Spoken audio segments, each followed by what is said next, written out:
সেটা বলতে পারে যে আমার গুরুদেব, সে তার গুরুদেবের কথা মতন তিনি কাজ করবেন। সেটাতে তিনি অন্য অন্য কারো গুরু, অন্য কোনো ধর্মমতের ইচ্ছা মতন করলে ধর্মমত যেটা করছে আমিও সেটা করতে হবে না, ওটা হবে না। কেননা ওটার দ্বারা হবে না, কারণ যে যার গুরুদেব যেভাবে বলছে তার সেইভাবে আচরণটা করতে হবে।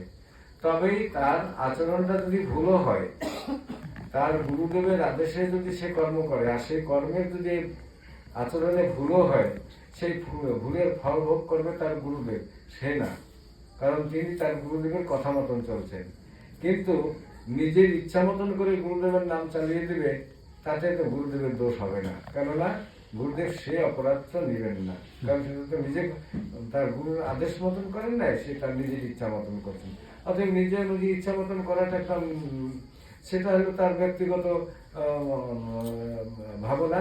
সে ভাবনায় কর্ম করবেন, তার ফলভোগটা তাকেই করতে হবে, সেটা অন্য কেউ করবে না। এখানে যে মানুষের উত্তম ভক্তি যদি তুমি চাও, তবে তোমাকে কি করতে হবে? ইন্দ্রিয়াদির দ্বারা যে কর্মগুলি করতে হবে সেটা সংযত মনে করতে হবে। সংযত মনে করতে হবে, সেটা সংযত মনটা করতে হবে গুরুদেবের আদেশের উপর নির্ভর করে তা করতে হবে। আমি এখন গুরুদেবের আদেশের উপরে নির্ভর করে করবো, কিন্তু গুরুদেবের আদেশটা সেটা শাস্ত্রসম্মত আছে কিনা সেটা যদি বিচার করে তবে হয় উত্তম। কেননা গুরু বাক্য আর শাস্ত্রের যেটা বাক্য, সাধু শাস্ত্র গুরু বাক্য, এই হৃদয়ে করিয়া ঐক্য। যদি কেউ সাধু শাস্ত্রের সঙ্গে যদি গুরুদেবের আদেশের মিল হয়, সেটাই হয় আদেশ, আর সেই আদেশ মতনই কর্ম করতে হয়। কিন্তু দেখা গেল গুরুদেবের আদেশ আর শাস্ত্রের আদেশে মিলল না, তাহলে সেটা গুরু বাক্য হবে না, শাস্ত্রের আদেশও হবে না, অর্থাৎ কোনোটাই হবে না। সেই কর্মটা বিফলে পরিশ্রম হয়, বৃথা পরিশ্রম। মনে করেন কোন জায়গা থেকে মাটি কাটলে আপনি হাজিরা পাবেন, মাটি আপনি কাটলেন, হাজিরা আপনি পাবেন। সেটা যদি কেউ আপনাকে আদেশ করে, সেই আদেশের উপরে আপনি সে মাটি কাটেন, তবে আপনি সে তার হাজিরাটা পাবেন। কেউ এখন আদেশ করলো না, আপনি যত মধ্যে এক জায়গায় মাটি কাটলেন আর কাটলেন সারাদিন, তারপরে কি আপনাকে হাজিরা দিবে? কেউ কি দিবে? না না। কেন দিবে না? কারণ সেটা আপনাকে আদেশ করে নাই না কেউ। সে আপনি নিজের মন গড়া করছেন, মন গড়া কর্মে ফল পাওয়া যায় না, এইরকম। শ্রবণাদি ক্রিয়া তার স্বরূপ লক্ষণ, তটস্থ লক্ষণে উপজায় প্রেমধন। শ্রবণাদি ক্রিয়া স্বরূপ লক্ষণ, স্বরূপ লক্ষণ, স্বরূপ, স্বরূপ কথার অর্থ হচ্ছে আত্মরূপ। শ্রবণ কানে শুনবেই, এটা তার আত্মরূপ। কানের আত্মরূপটাই শ্রবণ করা, চোখের আত্মরূপটাই দেখা। অতএব শ্রবণাদি ক্রিয়া হলো স্বরূপ লক্ষণ, এটা তার নিজের, এটা শুনবেই। কিন্তু এই শোনাটা না ভালো শোনাও আছে, মন্দ শোনাও আছে। এখন ধরাটা ভালো আর মন্দ ধরাটা তো নিজের কাছে না, ধরাটা নিজের কাছে। সেটা প্রমাণ হবে কি করে? আমি শুনলাম, শোনার পরে আমি কি বললাম, কি করলাম, তখন হবে তার ক্রিয়া, আর সেই মতন ফলভোগটা তার জমা হয়ে যাবে, তার চেষ্টা জমা হবে। তার তটস্থ লক্ষণে উপজায় প্রেমদান। তটস্থ লক্ষণ, যদি কারো তটস্থ লক্ষণ প্রকাশ করে তবে তার প্রেম হইতে পারে, উপজায় প্রেমদান হইতে পারে। যেমন তটস্থ লক্ষণ কি? আমি কি করিব, এই যে মনোভাবটা যখন আসবে ওটাকে তটস্থ লক্ষণ বলে। নিজে সিদ্ধান্ত নিতে পারেন না যে আমি কি করিব, যখন কেউ সিদ্ধান্ত নিতে পারেন না তাকে তটস্থ লক্ষণ বলা হয়। অতএব কি করিবেন তিনি জানেন না। অর্জুন ভাবলেন আমি কি করিব, আমি যুদ্ধ কেমন করে করবো? এটা মাতা পিতা ভাই বোন বন্ধু বান্ধব ইত্যাদি নিয়ে যুদ্ধ, এগুলি সব মরবে। অতএব আমি এগুলো কি ধর্ম হবে না, ধর্ম হবে না, অধর্ম হবে, এই চিন্তায় তিনি তটস্থ লক্ষণে পড়ে গেলেন। আমি কি করিব, এখন আমি কি করিব, এই যে মনোভাবটা আসবে এটার নাম তটস্থ লক্ষণ। নিজে সিদ্ধান্ত নিতে পারছেন না। অতএব তিনি যখন সিদ্ধান্ত নিতে পারছেন না, সেই সিদ্ধান্ত নেওয়ার জন্য তিনি একজন গুরুকে অবলম্বন করেন, গুরু ধরেন। সেই গুরু কি বলেন যে আমি যে তোমাকে মন্ত্র দিলাম সেই মন্ত্র মতন তুমি আরাধনা করো। সেই মন্ত্র তোমাকে দিল, সেই মন্ত্রে মন্ত্র তুমি মরবা, মানুষ মরবে, একদিন গুরুও দেহত্যাগ করবে, যে মন্ত্র হচ্ছে সেও মারা যাবে, কিন্তু মন্ত্র কোনোদিন মরে না, মন্ত্র তার মনে থেকেই যাবে। অতএব আমার গুরুদেব দেহ রাখছে, আমি একটা নতুন আবার গুরু ধরলাম, এটা হলো ভ্রান্ত চিন্তা। কেননা যে মন্ত্রটা তার মরে নাই না, দেহটা ঠিক আছে। অতএব গুরু কখনো মরে না। গুরু মানে গুরুর জ্ঞান, যেটা জ্ঞান কখনো মরে না। মরে তো মানুষ, মরে মানুষ। কারণ এই যে স্থূল দেহটা, এটার পতন হয়। আত্মার কখনো মৃত্যু হয় না। হন্যতে হন্য মানে শরীরে না, তাকে কেউ মারতে পারে না, জলে ভিজে না, আগুনে পড়ে না, আগুনে পড়ে না, রৌদ্রে তাপ ইত্যাদি ইত্যাদি যত কিছু আছে, এগুলি কোনোটাই আত্মাকে কষ্ট দিতে পারে না, আত্মার কোনো ডিস্টার্ব হয় না। আস্তে আস্তে আপনাদের যত কিছু নাইলে এগুলো এখন রান্না করবেন না, দরকার নেই। এগুলি কোনো কিছু করার দরকার নেই। তো জোরে জোরে শব্দ করলে কিন্তু ওটা রাঁধুনি বলে না। তো রান্নাটা ভালো হইলে তাকে রাঁধুনি বলে। এবার কি বললো? তটস্থ লক্ষণে উপজায় প্রমোধান।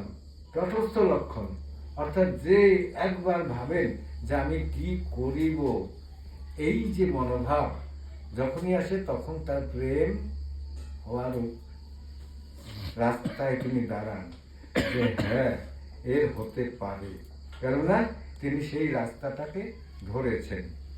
নিত্য সিদ্ধ কৃষ্ণ প্রেম সাধ্য কবু নয়। যে নিত্য সিদ্ধ বস্তু তাকে তুমি সাধন করে সিদ্ধি লাভ করবে, এরকম হয় না। ওটা নিত্য সিদ্ধ বস্তু। যেমন নিত্য সিদ্ধ বস্তু কি, প্রমাণ কি? যে তাকে সাধারণ বস্তু দিয়ে প্রেম বা নামকে সাধারণ বস্তু দিয়ে তুলনা করা যায় না, কারণ ওটা সাধারণ বস্তুর সঙ্গে তুলনাহীন বস্তু। ভগবানের সঙ্গে তুলনা কারোর সঙ্গে তুলনা হয় না, অতুলনীয় বস্তু। অতুলনীয় বস্তুর কোন তুলনা দেওয়া যায় না, কিন্তু মানুষকে বোঝাবার জন্য কিছু কিছু তুলনা দেওয়া হয় সাধারণ জিনিসের সঙ্গে। যেমন নিত্য সিদ্ধ বস্তুকে তুমি আর আমি সিদ্ধ হতে পারবো না। হ্যাঁ, তাকে সিদ্ধত্ব লাভ করতে হলে নিজে নিজে আসবে তোমার সাধনের বলে। তুমি যদি নিজে সাধন করতে পারো, ওটার বস্তু নিজেই আসবে। আর তুমি সাধন করতে পারো না, ও আসবে না। এটা হলো নিত্য সিদ্ধ বস্তু। সেই নিত্য সিদ্ধ কৃষ্ণ প্রেম সাধ্য কবু নয়। অতএব তাকে পাওয়ার জন্য, সে যে নিজে নিজে আসে, সেটা পাওয়ার জন্য আরাধনা করতে লাগবে না। শীত যখন পড়ে তখন আয় শীত তুই আমার কাছে আয় বলতে লাগে না, শীতটা নিজে নিজেই আসে। আবার যখন গরম পড়ে, রৌদ্রের তাপটা বলে আয় রৌদ্রের তাপ আমার কাছে আয়, তাপ কেমন বুঝি, ওইটা লাগে না। তুমি নিজে নিজেই গরমের তাপটা বুঝতে পারবে। কেন? ওটা নিত্য সিদ্ধ বস্তু। ওটাকে কেউ তৈরিও করতে পারে না, কেউ কমাইতেও পারে না। হ্যাঁ, এই যে নিত্য সিদ্ধ বস্তু, বরফের মধ্যে হাত দিলে ওটা ঠান্ডা না গরম, অল্প হাত দিলেই বোঝা যায়। ওটাকে বরফ তৈরি কইরা সেটা কেমন ঠান্ডা হবে, অতটা আমি নিজে তৈরি করলাম, ঠান্ডার কম বেশি করলাম, ওটা হবে না। ওটা নিত্য সিদ্ধ বস্তু, ওটাকে কম বেশি করা যায় না। হ্যাঁ, কারেন্টে হাত দিলে তুমি কারেন্টের যেটা শক্তি, সেই শক্তিটাকে প্রমাণ করার জন্য কারেন্টে হাত দিতে লাগে না। যদি হাত দিলে ওটা মরবে। নিত্য সিদ্ধ কৃষ্ণ প্রেম অর্থাৎ ভগবানের নামটা তুমি নিষ্কাম চিত্তে যদি করো, নিষ্কাম চিত্তে তাকে ডাকতে হবে, তার আরাধনা করতে হবে, তবেই সেই প্রেমটা তার কাছে আসবে, নিজেই চলে আসবে। তোমাকে ডাকতে হবে, তুমি আসো আসো বলে ডাকতে হবে না। কেননা তোমাকে নিষ্কাম চিত্তে সেই কর্মটা করতে হবে। সে কর্ম যদি নিষ্কাম চিত্তে করে, যদি নিষ্কাম চিত্তে কেহ তার কামনা বাসনা নাই, কিন্তু তার করা লাগে, তিনি কর্তব্য কর্ম হিসেবে করেন। ভগবানের কাজ আমার করতে হবে। কি কি কাম করতে হবে? ভগবানের কাম। আর আমার পূজা করা লাগে, পূজা করলাম। আমার এই যে পূজাটা করলাম, পূজা করার পরে আমি আবার ওই রাস্তায় যে একজনকে বললাম আমি পূজা করে আসলাম, ঠাকুরের আজকে লাড্ডু দিছি, মিষ্টি দিছি, হ্যাম দিছি, ট্যাম দিছি, এই দামি দামি বস্তু দিলাম। এই যে যেটুকু করলো ওইটুকু শেষ। ওইটা নিষ্কামচিত হইল না। কারণ তিনি যে দিয়েছেন, করছেন, টাকা পয়সা খরচা করতে পারছেন, করছেন, এই জিনিসটাকে জানানো হইল। সেটা ভগবানের আরাধনা হয় না। অতএব এইরকম মনোভাবটাকে পরিত্যাগ করতে লাগে। যদি কেহ বলে যে হরিনাম করবেন, কেমন করে করবেন, ওটা নিষ্কাম চিত্তে করবেন। হরিনাম নিষ্কাম চিত্তে করতে হবে, কেমন করে নিষ্কাম চিত্ত? হরিনাম হচ্ছে আমি যে শ্রবণ করলাম, আমি গিয়ে শ্রবণ করলাম। আপনার বাড়িতে যদি হরিনাম হচ্ছে আমি সেখানে যাবো না, নিমন্ত্রণ করে নাই, ওটা কি নিষ্কাম চিত্ত হলো নাকি? এই যে আমাদের মনোভাবগুলি, শ্রবণ কীর্তন করার জন্য কোনো নিমন্ত্রণ আমন্ত্রণ কিছুই লাগে না, কিন্তু খাওয়ার জন্য লাগে। যদি কোনো জায়গায় খাওয়া দাওয়া আছে ভাই, ওইটা তুমি বলতে পারো আমাকে নিমন্ত্রণ করেনি, আমি ওখানে যাইতে পারি না। কিন্তু হরিনাম শ্রবণ এবং কীর্তন করার জন্য কোনো নিমন্ত্রণ আমন্ত্রণের কোনো প্রয়োজন নেই। যেমন বাসুগাঁও নাম কীর্তন হচ্ছে, সেখানে আপনি গেলেন, আপনাকে নিমন্ত্রণ করছেন নাকি যে আপনি আসেন?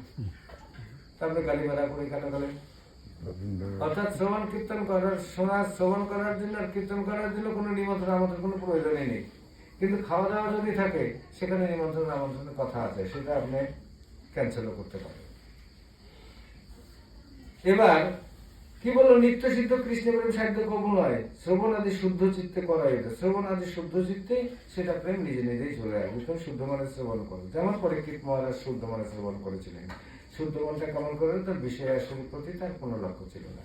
তিনি যখন শ্রবণ করেছিলেন, কত বসেছিলেন পরীক্ষিত মহারাজের কাছে শ্রবণ করেছিলেন, তখন তিনি কখনোই ভাবেন নাই যে আমার রাজ্য গেল, ধন গেল, সব আমার গেল, হ্যাঁ, এইসব চিন্তা তখন তিনি করেন। তিনি ভাগবত কথাই মাত্র শ্রবণ করেছিলেন। এই তো সাধন ভক্তি দুই তো প্রকার। সাধন ভক্তি হলো দুই রকম। এক এক বৈদিক ভক্তি, রাগানুগ ভক্তি। একটা হলো বিধি ভক্তি, বিধি মার্গে ভজন করা, আর একটা হলো রাগ মার্গে ভজন করা। বিধি মার্গে ভজন করা যেমন, আমি সকালবেলা ঘুম থেকে উঠলাম, দন্ত ধাবন করলাম, আমি দন্ত ধাবন করে স্নান করলাম, স্নান করে প্রভুর দীক্ষা গুরুর যেটা মন্ত্র জপ করলাম, জপ করার পরে তুলসীকে জল দিলাম, তুলসীকে প্রণাম করলাম, সূর্যকে প্রণাম করলাম, সূর্যকে সূর্য অর্ঘ্যদান করলাম, তারপরে ঠাকুর মন্দির পরিষ্কার করলাম, সেখানে বসে আমি সে সপ্ত গঙ্গাকে আহ্বান করলাম এবং সে প্রভুকে স্নান করাইলাম, তাকে গাত্র মার্জন করলাম, তাকে প্রঞ্চন করে দিলাম, তারপরে তাকে ফুল তুলসী দিয়ে পুজো করলাম। এটা হলো বিধি মার্গ।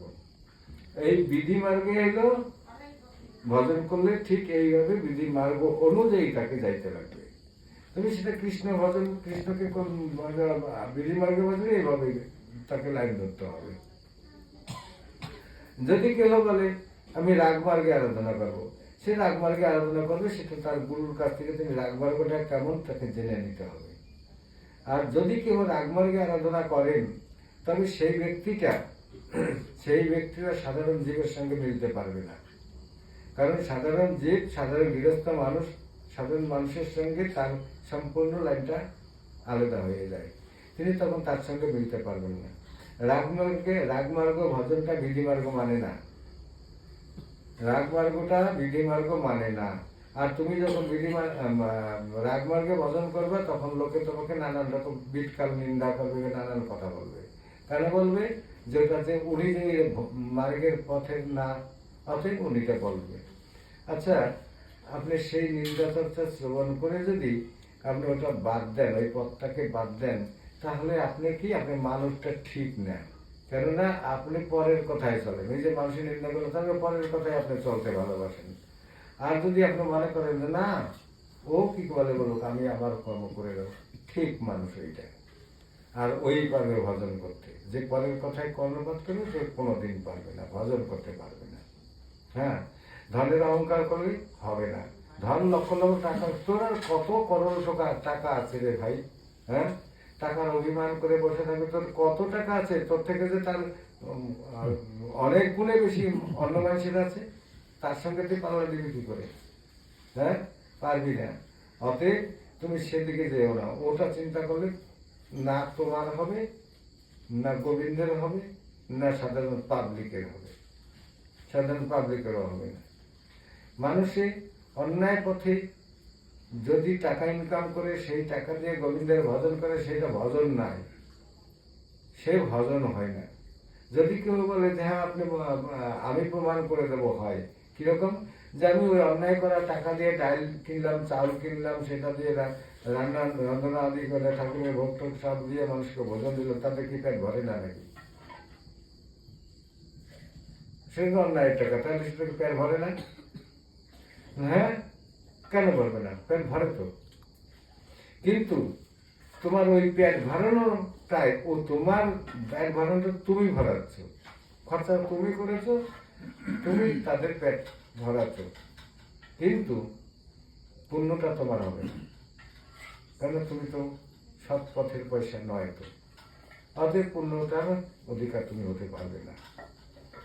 তাহলে পুণ্য হবে কি? পুণ্য হবেই না, পুণ্যের কর্মটাই তুমি করো নাই, তখনই পুণ্য কর্ম হয়। মহাভারত পর্বের, মহাভারতে একটা গল্প আছে যে এক ব্রাহ্মণ ছিল, তিনি ভিক্ষা করে অকাল অভাব অনটন, তিনি ভিক্ষা করতে গেলে ভিক্ষা পান না, 3 দিন ধরে তিনি ভিক্ষা হবে, একদিন 3 দিনের দিন তিনি কিছু ভিক্ষা পেয়েছিলেন। সেই ভিক্ষাটি কেমন, একটু ছাতু তিনি পেয়েছিলেন, আর সেই ছাতুটুকু একজনে যদি খায় তবে পেট ভরে, কিন্তু তার ঘরে 4 জন, অতএব 4 ভাগ করে একজনের 1 কোনা ভরবে, কিন্তু উপায় তো নেই, সেই 3 দিন থেকে না খেয়ে আছে, ওইটুকু এসে ঘরে 4টা ভাগ করলো, 4 ভাগ করে, একটা উনি, একটা ওনার পত্নী, একটা ওনার পুত্র, আর একজন পুত্রবধূ, এই 4 জন মিলে তাকে ভাগ করে নিলে এবার তারা সেবা নেবে। এই সময় একজন অতিথি এসে উপস্থিত হলো, সে এসে বলছে যে আমি 5 দিন থেকে কিছু খাই না, অতএব আমাকে কিছু খাইতে দাও। এখন তার ঘরে থাকতে সে কেমন করে বলে যে নাই, আছে তো। তাই ব্রাহ্মণ নিজের ঘরে নিজের অংশটা ওই অতিথি ব্রাহ্মণকে দান করলেন। তো সে অতিথি ব্রাহ্মণ খেয়ে বললো আমার তো পেট ভরে নেই, আমাকে আরো দাও। এখন উপায়, এবার তার যে ওয়াইফ, সে বললো যে আমারটা আপনি দিয়ে দেন, অতিথি অনাহারে চলে গেলে আমাদের অপরাধ হবে, পাপ হবে, অতএব তার ভাগেরটাও তাকে দিয়ে দিল। এবার খাওয়ার পরে তার আধা পেট বললো, আধা খালি থাকলো, বললো আমার তো পেট ভরে নেই, আমাকে আরো দাও। এবার ছেলে বললো যে বাবা এক কাজ করো, যদি অতিথি অনাহারে যায় আমাদের এই দানের কোনো দাম থাকবে না, অতএব আমার ভাগেরটা দিয়ে দাও। এবার ছেলের ভাগেরটাও দিয়ে দিল। এবার বললো যে আমার আরো একটু লাগবে, কারণ আমার এখনো একটু বাকি আছে। তো এই কথা শুনে তার পুত্রবধূ বললো, আচ্ছা আমার শ্বশুর খাবে না, আমার শাশুড়ি খাবে না, স্বামী খাবে না, যদি এটা আমি না দিয়ে আমিই খাই, আমিই বা খাই কেমন করে, অতএব এটাতে আমার খাওয়া থেকে না খাওয়াই ভালো হবে, তার থেকে এটা দান করলে আমাদের একটু পূর্ণ হবে, দান করে দাও, আমার ভাগেরটাও দিয়ে দাও। এবার সেটুকু যখন দিয়ে দিল, এবার খেয়ে বললো আমার এবার পূর্ণ হয়েছে, পেট ভরে গেছে। এবার তো উনি করলেন কি, যাওয়ার সময় সে বললেন তোমার স্বামী আমি খুব সন্তুষ্ট, তুমি আমার কাছে কিছু চাইবে, বলো। বললেন না তো, আমি তোমার কাছে কি চাইব, তুমি আমার কাছে অতিথি ছিলে, তোমার সে ক্ষুধা তৃষ্ণা ছিল, তাই আমি তোমাকে যতটুকু সম্ভব পাচ্ছি তোমাকে দিয়ে দিচ্ছি, সেখানে কোনো আমার কামনা বা বাসনা নেই।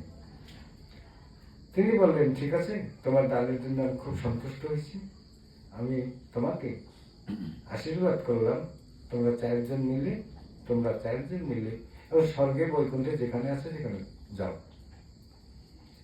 এই কথা বলার পরে সে ব্রাহ্মণ যখন পুরোহিত অতিথি যখন চলে গেল, এই 4 জনে দেহত্যাগ করলো, এবং দেহত্যাগ করে তারা স্বর্গে গমন করলো বা বৈকুণ্ঠে গমন করলেন। তো এখানে একটা বিড়াল, কাঠবিড়াল ছিল, সেই কাঠবিড়ালটা দেখলো যে এইরকম যে এইরকম ত্যাগ বা দান আমার জীবনে আমি যতদিন থেকে পৃথিবীতে আছি ততদিন দেখি নাই। অতএব এই বিড়ালটা এই ব্রাহ্মণের ঘরে থাকতো এবং যা উনি দিত ওইটুকু খাইত, ওই বিড়ালটাও 3 দিন থেকে অনাহারি। এবার ওই ছাতু, কি 2-4টা ছাতু আমার থালার কিনারে পড়েছিল, তো সে কাঠবিড়ালটা গিয়ে করলো কি, যে আমার তো খাওয়া হলোই না, খাওয়া তো নাই, তাই যেটুকু গুঁড়া পড়ছে এটুকু একটু গড়াগড়ি দিই, এই কথা বলে সে কাঠবিড়ালটা সেই গুঁড়ার ভিতরে গড়াগড়ি দিল। গড়াগড়ি দেওয়াতে যেখানে যেখানে গুঁড়া লাগিয়েছিল ওখানে করে সোনার মতন রং হয়ে গেল। এই জন্য কাঠবিড়ালের গায়ের রঙগুলি কোন জায়গায় জায়গায় সোনালি রং থাকে। আচ্ছা, এবার সেই কাঠবিড়ালটা যুধিষ্ঠিরের যজ্ঞ করলেন, রাজস্ব যজ্ঞে, এবং সেই যজ্ঞে গিয়ে ছাইয়ের ভিতরে বিড়ালটা গড়াগড়ি দিল। দেওয়ার এই কাণ্ড দেখে বরাবর দিয়ে ঝাড়া দেয় আর দেখে। এই কাণ্ড দেখে এবার যুধিষ্ঠির সে বিড়ালটাকে ডাক দিয়ে বলে, কি হলো, তুমি এমন করছো কেন? বলে, কেন করছি? মহারাজ শুনবেন, ধর্মরাজ শুনবেন? যে বলো তো, যে আপনার এই যজ্ঞটা সম্পূর্ণ হয় নাই।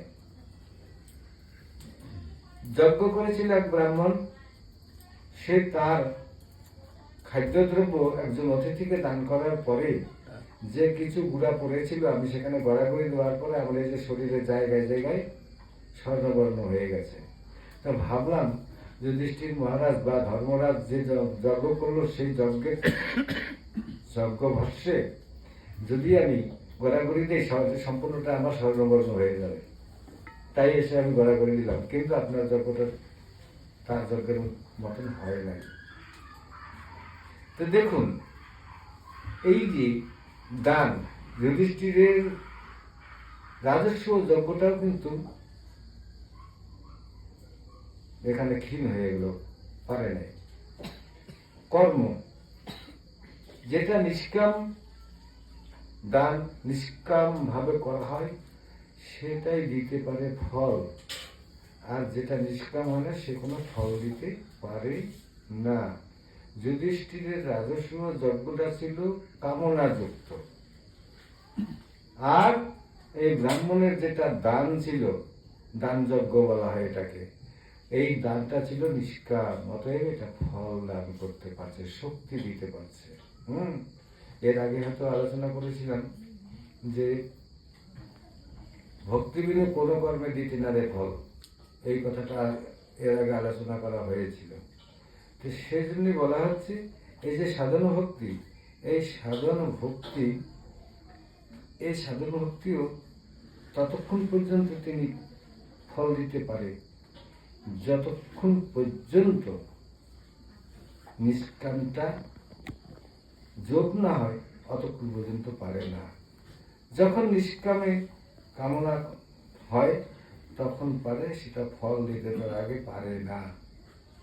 সাধন ভক্তি বহু প্রকার, সাধন ভক্তি একরকম নয়।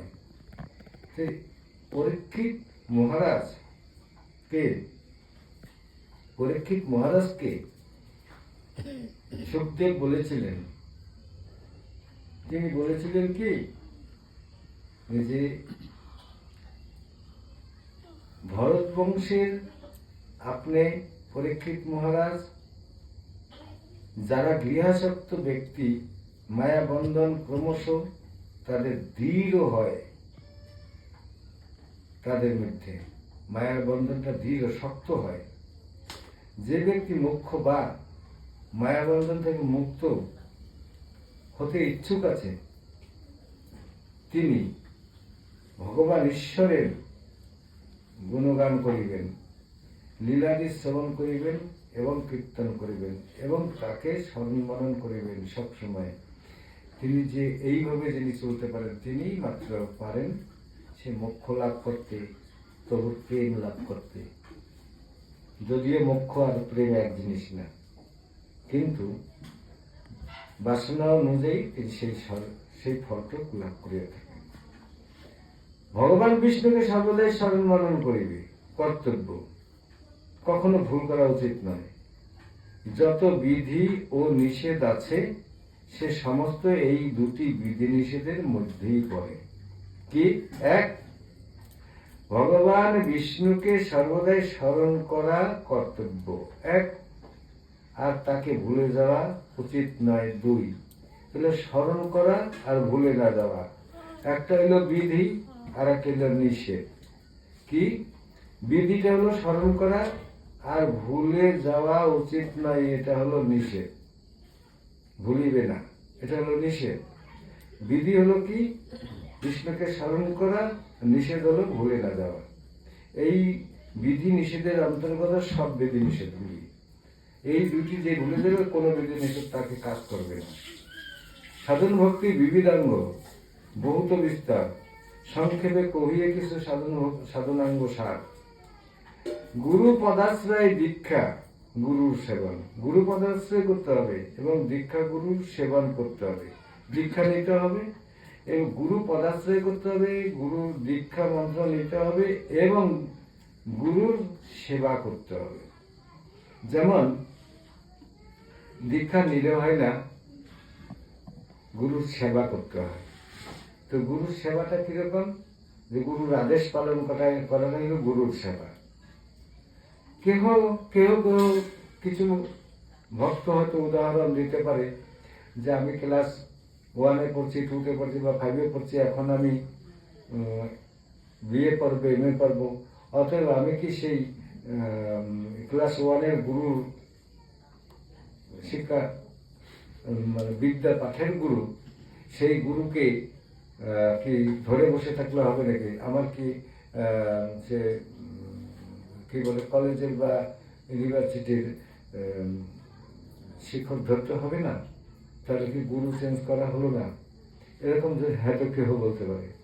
কিন্তু যেই ব্যক্তিটাকে তিনি একবার মনে রাখা উচিত কি, যে ওই যে বিদ্যা শিক্ষা আমাকে দিয়েছেন, সরেয়া সরেয়া ক খ এবিসিডি, কোনো এমএ পাস, এমএ তে ইউনিভার্সিটিতে ওই সরেয়া সরেয়া ক খ এবিসিডিকে পরিবর্তন করে নতুন কিছু দিতে পারে নাই।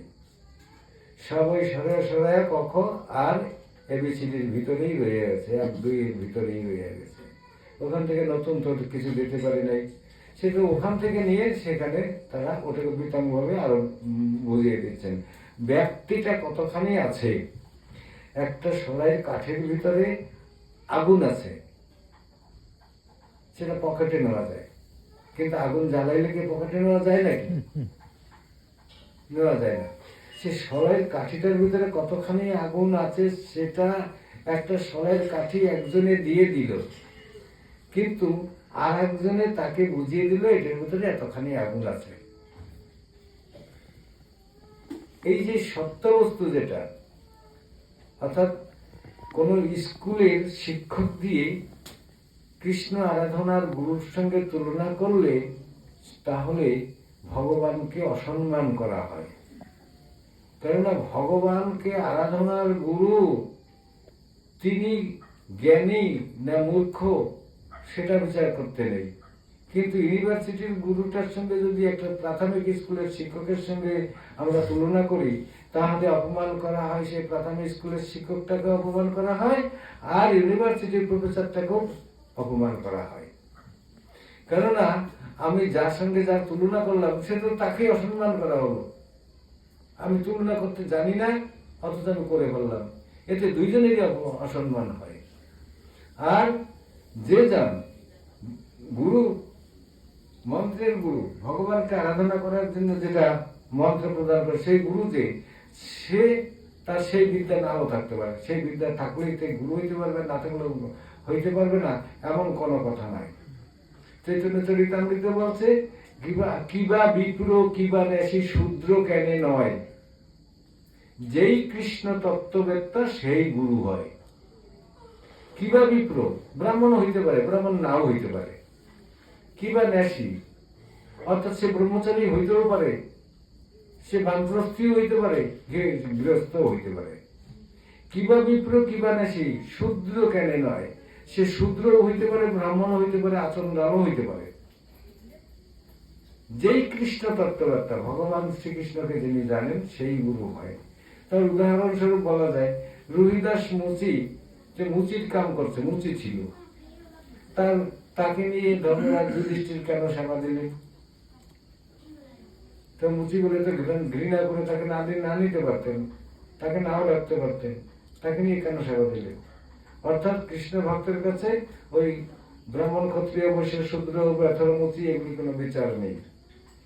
জাতির বিচারটা বৈষ্ণবীয় মার্গে নেই।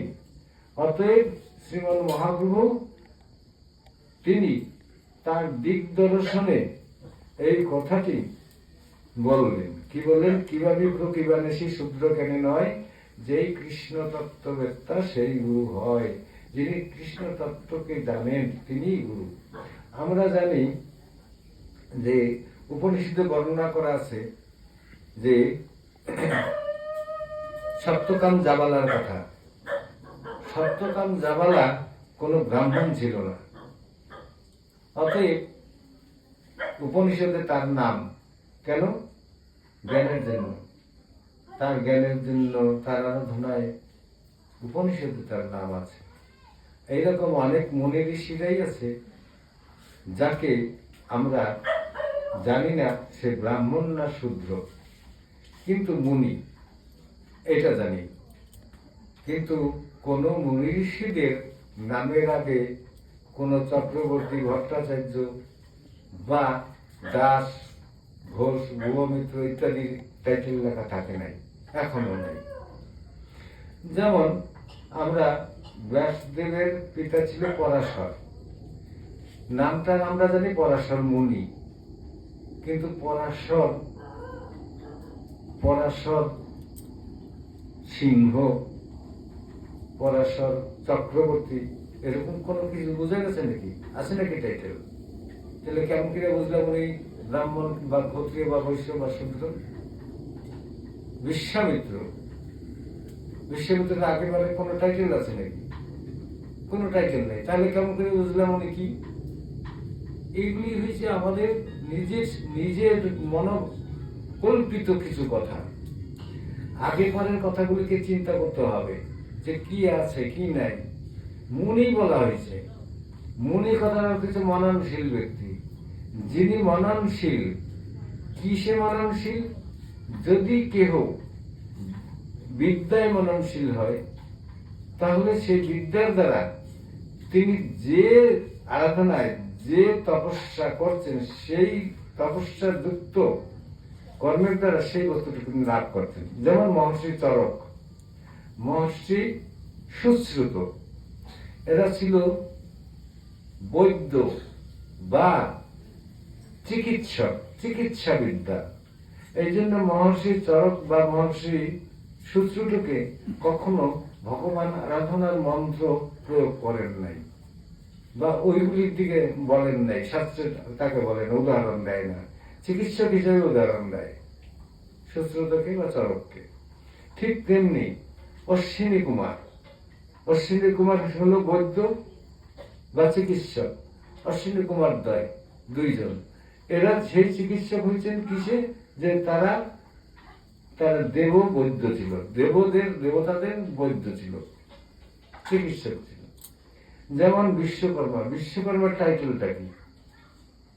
আমরা তো বিশ্বকর্মা ঠাকুর বিশ্বকর্মা বলি, বিশ্বকর্মণে নামক। তো সেই বিশ্বকর্মার টাইটেলটা কি? সে কি দেবতা?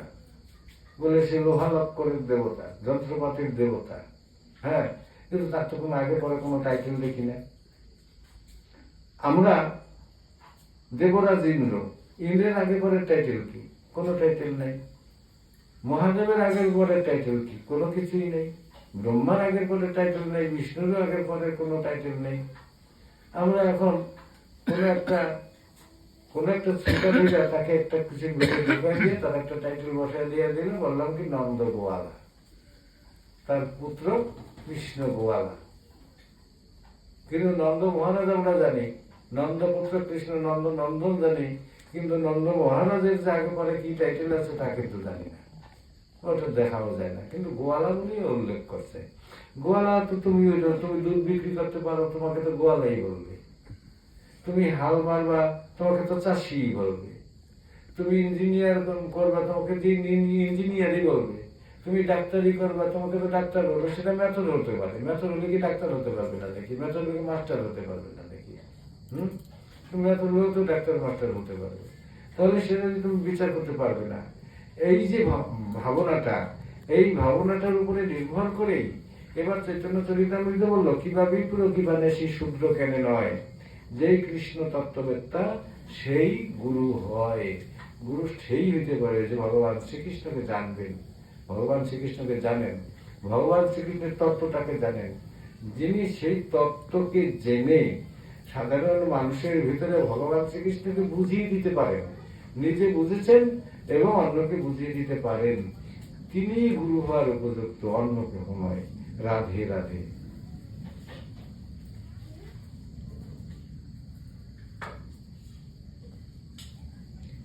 শ্লোক সন্ধে গ্রন্থ রইল